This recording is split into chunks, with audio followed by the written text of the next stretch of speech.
सुबह उठे पूरी मोटिवेशन के साथ और अब ये सोचा कि अब तो कॉन्टिन्यूअस पढ़ूंगा 1 से 2 घंटे बिना रुके। बट थोड़ी ही देर बाद फोन का एक नोटिफिकेशन बचा। एक हेल्दी माइंड के लिए 8 घंटे सोना बहुत जरूरी है। या फिर थोड़ी देर बाद आपको नींद आने लगी, जिस वजह से आपका पूरा का पूरा दिन इन्हीं सब चीजों में निकल गया। अब ये सिलसिला यहाँ पर रुकता नहीं है। जब आप पूरा दिन अपना खराब कर देते हो इन सब चीजों की वजह से, तो फिर रात को आपको रिग्रेट होता है। नहीं होता यार मुझसे।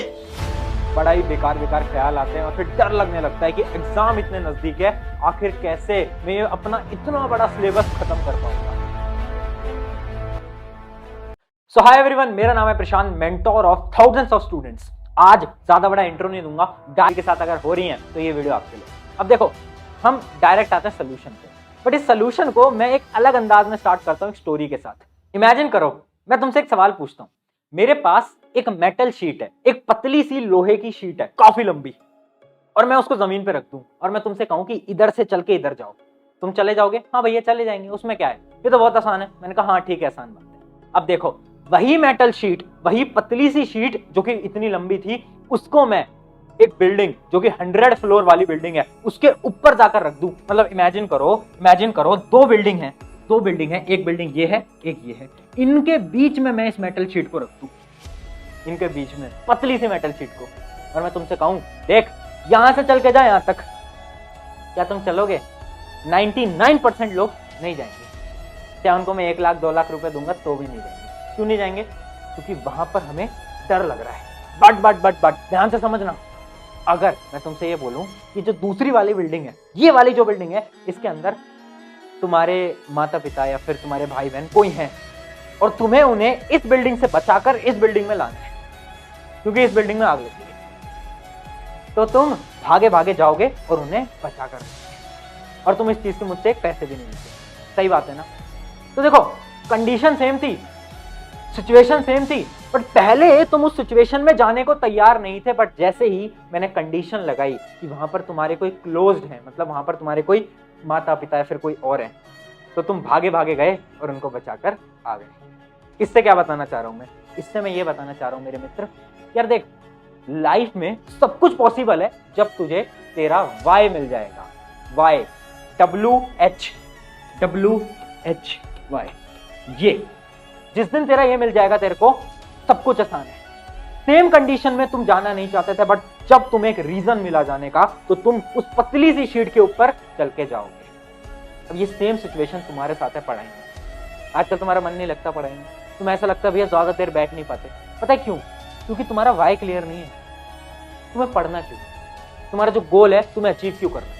सबसे पहले खुद का वाई क्लियर करो। क्या है वो रीजन? तुम्हें अपने पेरेंट्स को प्रूव करके दिखाना है, तुम्हें अपने रिलेटिव्स को प्रूव करके दिखाना है, तुम्हें अपने स्कूल में टॉप करना है, कोचिंग में टॉप करना है, अखबारों में फोटो आनी चाहिए भैया। जो भी तुम्हारा वाई है, करोड़ों रुपए कमाने हैं, बुगाटी खरीदनी है, मर्सिडीज, जो भी तुम्हारा रीजन है मुझे नहीं पता, बट अपना वाई क्लियर करो।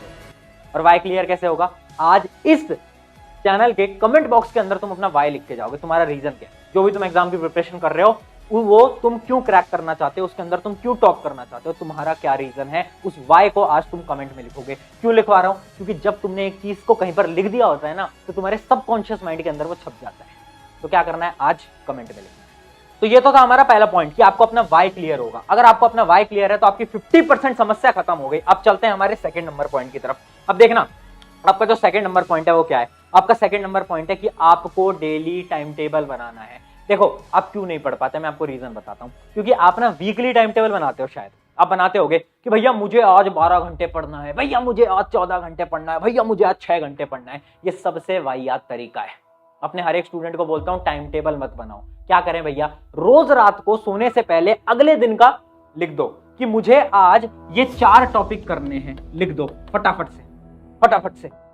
डेली का काम डेली करना है। हमें ना अपने माइंड को चुनौती देनी है। क्या चुनौती देनी है? आप पढ़ने बैठो और अपने माइंड को बोलो कि ये है मेरा साइंस का चैप्टर नंबर 1, इलेक्ट्रिसिटी। अब मैं जब तक नहीं उठूंगा, जब तक मैं इस चैप्टर को पूरा नहीं निपटा दूंगा, जब तक नहीं उठूंगा, चाहे उसमें फिर 15 मिनट लगे, 1 घंटा लगे, 2 घंटा लगे, फर्क नहीं पड़ता। अपने माइंड को चुनौती दे दी कि ये एक चैप्टर है जो कि मुझे अभी निपटाना है, इसके बाद ही मैं अपनी स्टडी टेबल से उठ के जाऊंगा। अब भैया इसमें प्रॉब्लम आएगी। क्या प्रॉब्लम आएगी? कि आपका माइंड आपसे बार बार कहेगा कि अरे यार फोन चेक कर ले, अरे यार ये देख ले, अरे यार वो देख ले। तो आपको अपने माइंड को कंट्रोल में लाना पड़ेगा। कैसे कंट्रोल में लाओगे? 5 मिनट और स्ट्रेटेजी। 5 मिनट और स्ट्रेटेजी क्या है? बहुत सिंपल सी है। देखो, जब भी आपका मन आपसे कहे ना कि देख फोन चला ले, अरे यार मूवी देख ले, अरे यार बाहर चले जा, तो उसको बोल, ब्रेन को मना मत करो, ब्रेन को मना मत करो, ब्रेन को ये मत बोलो कि नहीं नहीं नहीं मैं तो तेरी बात नहीं मानूंगा। उसको बस इतना बोल 5 मिनट और पढ़ लेता हूँ, केवल 5 मिनट और पढ़ लेता हूँ, फिर बाहर चला जाऊंगा। 5 मिनट और। ये जो 5 मिनट और वाली स्ट्रेटेजी है ना, ये एक ऐसी स्ट्रेटेजी है जो कि तुम्हारे ब्रेन को बहुत स्ट्रांग बना देगी। क्यों? क्योंकि तुम्हारे ब्रेन को समझ आ जाएगा कि यार ये तो ना मुझे बहुत बेवकूफ बनाता है यार, बार बार 5-5 मिनट और करता रहता है और उससे बहुत ज्यादा पढ़ लेता है। मतलब यहाँ पर क्वेश्चन आता है भैया पढ़ना क्या है? तो देखो, वैसे सारे एग्जाम बहुत नजदीक है, बट स्पेशली बोर्ड एग्जाम बहुत नजदीक है, 10th या 12th दोनों के, और बहुत कम टाइम बचा है। देखो, अगर तुमने अभी तक कुछ नहीं पढ़ा है, 2 चीजें जो तुम्हें करनी है वो सभी के लिए स्ट्रेटेजी, जो कि है प्रीवियस ईयर क्वेश्चन और सैंपल पेपर। ये 2 चीजें तुम्हें करनी है एट एनी कॉस्ट। और तुम मुझसे पूछोगे भैया कि यार भैया कोई बुक वगैरह बता दो जिससे कि हमें चीजें हमें इजीली मिल जाए। तो एक बुक मैं तुम्हें बता देता हूं जो कि है मेरे पास ऑलरेडी, शिवदास पब्लिकेशंस की, अपनी ये क्लास 12th की है, सीबीएसई से रिलेटेड, ये हमारी है मैथमेटिक्स की। इसके अंदर आपको पिछले 7 साल के प्रीवियस ईयर क्वेश्चन सॉल्व मिल जाते हैं, उसके साथ साथ सैंपल पेपर तो मिलते हैं। भैया आप क्यों सजेस्ट कर रहे हो? मैं इसलिए सजेस्ट कर रहा हूं क्योंकि देखो, इसके अंदर एक साथ एक बुक के अंदर previous year question sample paper मिलते हैं, उसके साथ साथ हर चैप्टर के छोटे माइंड मैप्स बोल लो या फिर 1 पेजर नोट्स वगैरह तो मिल ही जाते हैं। बट उसके साथ साथ मैं तुम्हें इसलिए रिकमेंड कर रहा हूं क्योंकि इसकी तुम कॉस्टिंग देखोगे वो बहुत कम है। देखो यार, अगर मैं आया हूं, आपके अपने प्रशांत भैया आए हैं, तो कुछ ऐसी चीज ही लेकर आते हैं जो कि सस्ती होती है ताकि आपके लिए भी अफोर्डेबल हो। तो हमने इस चीज को बहुत अफोर्डेबल रख रखा है, एंड आपको ये डिस्क्रिप्शन में मिल जाएगी, पिन कमेंट में भी आपको मिल जाएगी, तो जाकर आप ले सकते हो क्योंकि रेट बहुत कम है। एक बार क्लिक करके रेट जरूर देख लेना कि कितनी रेट है। अब बढ़ते हैं पॉइंट नंबर 3, ध्यान से समझना। ये पॉइंट नंबर 3 वो प्रॉब्लम है तुम्हारी, वो आती है ना भैया यार ये टफ चैप्टर है, कल से पढ़ूंगा, भैया मैथ समझ नहीं आती, कल से पढ़ूंगा। वो जो आप बार बार बोले जा रहे हो ना खुद से, कल से पढ़ूंगा, कल से पढ़ूंगा, कल से पढ़ूंगा, उसका क्या सोल्यूशन है? उसका क्या सोल्यूशन है? देखो यार, साइंटिफिक स्टडीज ये बोलती हैं कि हम किसी काम से इसलिए भागते हैं क्योंकि हमें वो काम पसंद नहीं होता। और ये पसंद जो है ना, वो डिसाइड पता है कैसे होती है? एक एग्जांपल से समझाता हूं। देखो, इमेजिन करो आपको मैथ पसंद नहीं थी, ठीक है, आपके मैथ पसंद नहीं थी। क्यों पसंद नहीं है? क्योंकि आपके मैथ में कभी भी स्कूल में अच्छे नंबर नहीं है, आए ना। अगर आपके मैथ में 2 टेस्ट के अंदर अगर 100 में से 100 नंबर आ गए ना, 100 में से 100 नंबर आ गए ना अगर आपके मैथ में, केवल 2 टेस्ट के अंदर, तो आपको मैथ पसंद आ जाएगी। तो स्टडीज ये बोलती हैं कि हमारी पसंद ना पसंद हमारे रिजल्ट से डिपेंडेंट होती है। अगर आपके किसी सब्जेक्ट में अच्छे नंबर आ रहे हैं तो आपका वो फेवरेट होगा, अगर आपके अच्छे नंबर नहीं आएंगे तो वो आपको बहुत गंदा सब्जेक्ट लग रहा होगा। ये रियलिटी है। तो देखो, हमें क्या करना है? ये जो कल से पढ़ूंगा की प्रॉब्लम है ना, इसको एलिमिनेट करने के लिए हमें क्या करना होगा? हमें वो जो मैं डेली टारगेट्स की अभी बात कर रहा था ना, उन डेली टारगेट्स को सिंपल बनाना है। सिंपल मतलब जो तुम अचीव कर सकते हो। ऐसा नहीं कि टारगेट्स इतने बड़े ले लिए कि एक दिन में 15 चैप्टर पढ़ लूंगा, जो पॉसिबल ही नहीं है। कम लो, मतलब इमेजिन कर लो आपने टारगेट बना लिया 3 चैप्टर करने हैं बस आज, 3 चैप्टर करने हैं। उससे क्या होगा? ये तीनों चैप्टर तुम अचीव कर लोगे। जब तुम अपने डेली टारगेट्स को अचीव करोगे ना, तो तुम्हारा इंटरेस्ट बनता जाएगा पढ़ाई में, और कुछ टाइम बाद तुम देखोगे कि यार भैया ये जो मैं बोलता रहता ना कल से पढ़ूंगा कल से पढ़ूंगा, ये प्रॉब्लम ही खत्म हो गई। तुम्हें मजा आने लगेगा। मजा कैसे आएगा? इस फॉर्मूले से। अगला पॉइंट देखो, ये पॉइंट उस चीज के ऊपर है जो कि तुम्हारी सबसे बड़ी प्रॉब्लम है। क्या? तुम्हें पढ़ते पढ़ते नींद आ जाती है। बहुत सारे बच्चे हैं जो कि अब कह रहे हैं भैया ठंड का टाइम चल रहा है, पढ़ने जाते हैं, 15-20 मिनट बाद नींद आ जाती है, कंबल ओढ़ के सो जाते हैं। होता है नहीं? होता है ना? तो इसको हम कैसे सॉल्व करें? देखो, तुमने बहुत टेक्निक वाली वीडियो देख ली होंगी कि सीधे बैठो, स्टडी टेबल पे पढ़ो, वो सब है ना, बट उनसे कोई फायदा नहीं होता। मैं तुम्हें आज साइंटिफिकली टेक्निक बताता हूँ। देखो, साइंटिफिकली हम क्या फॉलो कर सकते हैं? हमारी एक टेक्निक होती है एक्टिव पैसिव सब्जेक्ट टेक्निक। ये क्या होती है? देखो, 2 प्रकार के सब्जेक्ट्स होते हैं, एक होते हैं एक्टिव सब्जेक्ट्स, एक होते हैं पैसिव सब्जेक्ट्स। एक्टिव सब्जेक्ट्स कौन से होते हैं? जिनके अंदर कैलकुलेशंस होती हैं, जैसे मैथ, फिजिक्स, केमिस्ट्री के कुछ पोर्शंस, या फिर और भी इकोनॉमिक्स वगैरह, वो सब कौन से होते हैं? हमारे एक्टिव। पैसिव कौन से होते हैं? पैसिव वो सब्जेक्ट्स होते हैं जिनमें रटना पड़ता है, जैसे कि हमारे बायोलॉजी, एसएसटी, उस टाइप का सब्जेक्ट कौन से होता है? पैसिव।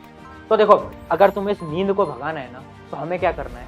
हम चाहे पूरे दिन में पैसिव सब्जेक्ट पढ़ें, बट 1 घंटे हमें एटलीस्ट 1 आवर एक्टिव सब्जेक्ट को पढ़ना है। 1 आवर एक्टिव सब्जेक्ट को पढ़ना है। या फिर इस टेक्निक को थोड़ा सा मॉडिफाई करो, और मेरी बात ध्यान से समझो।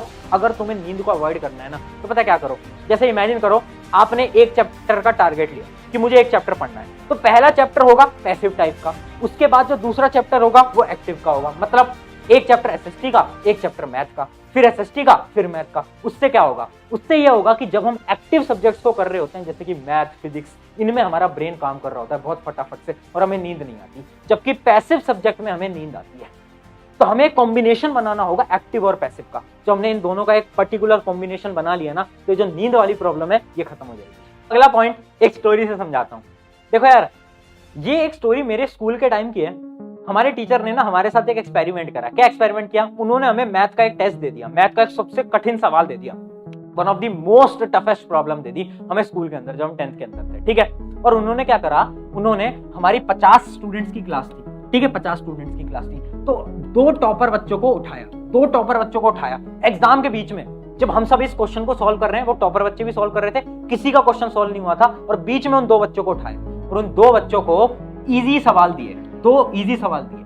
उन दोनों बच्चों को एक एक आसान सवाल दिए, ठीक है, उन दोनों बच्चों को।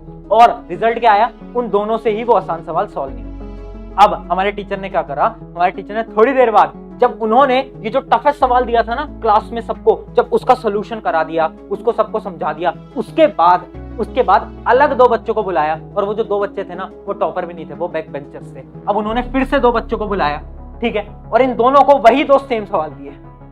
और अब इन बच्चों ने, ये जो बैक बेंचर्स थे, इन्होंने सॉल्व कर दिया। तो हम सब कंफ्यूज हो गए कि भैया यार, सेम सवाल टॉपर्स को दिया हमारे क्लास के, तो वो कर नहीं पाए, और जब सेम सवाल बैक बेंचर्स को दिया तो वो सॉल्व कर गए, जबकि सवाल बहुत आसान था, मतलब वन ऑफ द इजीएस्ट सवाल मान लो मैथ का, ऐसा था। तो हमारे समझ नहीं आया। एंड देन हमारे टीचर ने हमें एक चीज समझाई उस दिन। उन दो स्टूडेंट्स को मैंने बीच पेपर में उठाया। बीच पेपर में उनके दिमाग पे स्ट्रेस था। क्यों? क्योंकि वो ऑलरेडी एक मुश्किल सवाल कर रहे थे, तो उनके ब्रेन के ऊपर लोड था। और अब क्या हुआ? क्योंकि उनके दिमाग पे ऑलरेडी लोड था और मैंने एक और लोड डाल दिया, तो उनके दिमाग के ऊपर डबल लोड हो गया, और उस मेंटल प्रेशर की वजह से वो उस क्वेश्चन को सॉल्व नहीं कर पाए। जबकि ये जो दो बैक बेंचर थे ना, ये मान लो पढ़ने में अच्छे नहीं थे, बट फिर भी इनके दिमाग में कोई प्रेशर नहीं था, क्योंकि ये जो सवाल था ना मुश्किल वाला, वो तो हम ऑलरेडी सॉल्व कर चुके हैं। तो इन्होंने फ्री माइंड से सॉल्व करा और इनका क्वेश्चन सॉल्व हो गया। बट भैया हमें क्यों बता रहे हो? सुन मेरी बात, तुम्हें मैं इसलिए बता रहा हूँ क्योंकि यार वो जो तुम्हारी प्रॉब्लम है ना भैया, यार रिग्रेट होता है जब पढ़ नहीं पाते भैया, यार डर लगता रहता है भैया, रिजल्ट कैसा आएगा भैया, दोस्त तो बाहर मजे कर रहे हैं भैया, हमारी तो लाइफ ही ऐसी है भैया, हमारे मैसेज का रिप्लाई नहीं करते वो लोग, हमारे दोस्तों से हमारी बात नहीं होती, इतनी सारी प्रॉब्लम चल रही है भैया, स्कूल में दोस्त से लड़ाई हो गई भैया, भैया लैला भी छोड़ के चली गई, इतनी सारी दिक्कतें आ रही हैं, बहुत सारी प्रॉब्लम चल रही हैं। और तुम ये सोच रहे हो कि इतनी सारी प्रॉब्लम्स के बीच में अगर तुम 8-8, 10-10 घंटे की पढ़ाई कर लोगे, नहीं हो पाएगा, नहीं हो पाएगा। ये स्टोरी मैंने तुम्हें इसलिए सुनाई क्योंकि यार हम हमारे दिमाग के ऊपर सर्टेन अमाउंट ऑफ प्रेशर डालते हैं। अगर तुम 10 चीजें एक दिन में सोचोगे तो केवल एक ही चीज है जिस पे तुम कंसंट्रेट कर पाओगे। तो हमें क्या करना है? जितनी भी ये फालतू की चीजें ना अपने दिमाग से निकाल दो सबको। अब तुम पूछोगे भैया कहने को तो बहुत आसान है कि भैया ये सब अपने दिमाग से निकाल दो, बट ये निकलेगा कैसे? तो इसका सिंपल सा सोल्यूशन है मेडिटेशन। अब तुम बोलोगे भैया यार ये कहाँ आ गया, पुराने जमाने वाले, आप तो अपने प्रशांत भैया हैं, थोड़ा हमारे लेवल का सोचो, हम कहाँ मेडिटेशन कर पाएंगे। हाँ मैं भी नहीं करता मेडिटेशन, बट जो तुम्हें लगता है मेडिटेशन वो एक्चुअल में मेडिटेशन नहीं होता। समझाऊं एक मतलब, मेडिटेशन का मतलब होता है एक ऐसी स्टेट जब आपका माइंड रिलैक्स हो जाए, एक ऐसी स्टेट जब आपके मन में कोई थॉट्स ना आए। ये स्टेट पता है कब आती है? जरूरी नहीं आपको बैठ के ध्यान लगाना, ये स्टेट तब आती है जब तुम फुटबॉल खेलने जाते हो, जब तुम्हारा फोकस केवल एक बॉल पे होता है और तुम्हें पूरी दुनिया में एक भी थॉट नहीं आ रहा होता, केवल तुम्हारे मन में होता है इस बॉल को वहां पर पहुंचाना है। जब तुम बैडमिंटन खेल रहे होते हो, शटल के ऊपर पूरा तुम्हारा फोकस होता है। जब तुम क्रिकेट खेल रहे होते हो, जब तुम डांस कर रहे होते हो, पूरा फोकस तुम्हारा डांस स्टेप्स पे होता है ना। तो मेडिटेशन केवल वहां तक सीमित नहीं है। दिन में एक ऐसी एक्टिविटी करो जो कि तुम्हें माइंडलेस बना दे, मतलब तुम्हारे दिमाग में एक भी थॉट ना आए। तो आई होप कि तुम समझ गए होगे कि भैया आखिरी स्ट्रेटेजी हमारी क्या थी, कि हमें हर रोज एक ऐसी एक्टिविटी करनी है जो कि हमें थॉटलेस स्टेट में डाल दे, जिससे कि हम हमारे माइंड से सारी चीजों को निकाल पाएं और हम पढ़ाई पे फोकस कर पाएं। तो अगर इन तुमने 4 या 5 टिप्स को फॉलो कर लिया मेरे दोस्त, अगले 30 दिन के अंदर मैं तुम्हें गारंटी से बोलता हूं तुम्हारी जो लॉन्ग टाइम स्टडीज वाली प्रॉब्लम है ना कि भैया 1 घंटे से ज्यादा पढ़ नहीं पाते, ये सारी प्रॉब्लम खत्म हो जाएंगी। और एग्जाम बहुत नजदीक है, इनको फॉलो करो, अगले 30 दिन तक फॉलो करो। और याद रखना वो जो कमेंट वाली बात थी ना, वो मत भूलना सभी के सभी। आज आपका जो गोल है, जो आपका वाई है, Why you want to do this, वो जरूर कमेंट करके जाओ। On this note, शुक्रिया एवरीवन, मेरा नाम है प्रशांत। अगर आपको वीडियो अच्छी लगी तो एक कमेंट तो जरूर करना, बट उसके साथ साथ हमारा एक मोटिव है कि हम एजुकेशन में एक रेवोल्यूशन ला पाए। तो तुम्हें कुछ नहीं करना है, तुम्हें बस अपने एक मित्र के साथ शेयर कर देना है। मैं कभी नहीं बोलूंगा चैनल को सब्सक्राइब करो, बट मैं तुमसे एक रिक्वेस्ट करूंगा कि अपने एक मित्र के साथ इस वीडियो को जल्दी से शेयर कर दो, अपने क्लास ग्रुप्स के अंदर शेयर कर दो, ताकि हमारा ये जो मोटिव है ये पूरा हो पाए। शुक्रिया एवरीवन, मेरा नाम है प्रशांत।